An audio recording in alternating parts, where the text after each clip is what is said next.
Muli ginit ni Pangulong Bongbong Marcos ang pagkamit ng kapayapaan sa South China Sea batay sa rules-based international order.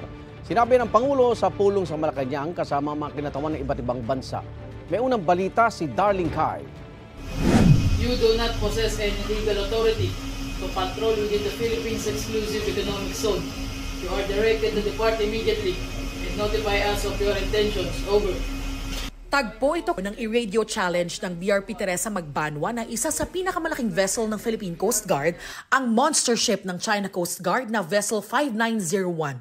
Ayon sa PCG, ipinadala ng China ang monster ship matapos maitaboy ng ating mga barko ang isa pang barko ng CCG na Vessel 3304 na January 4 pa nagsimulang lumapit sa Zambales.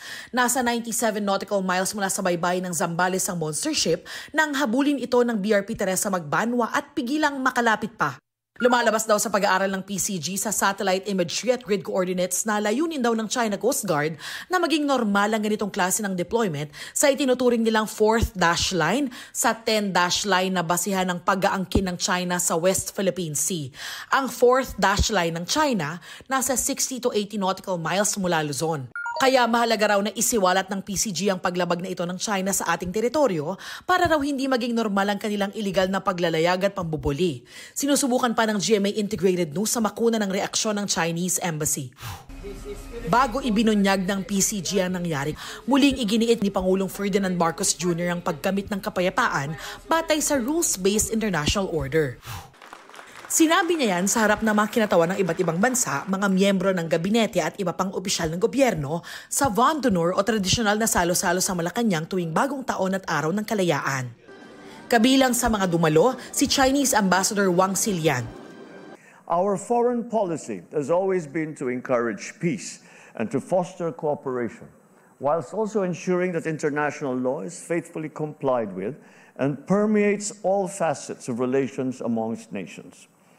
For it is only through a rules-based international order that peace and development can be achieved.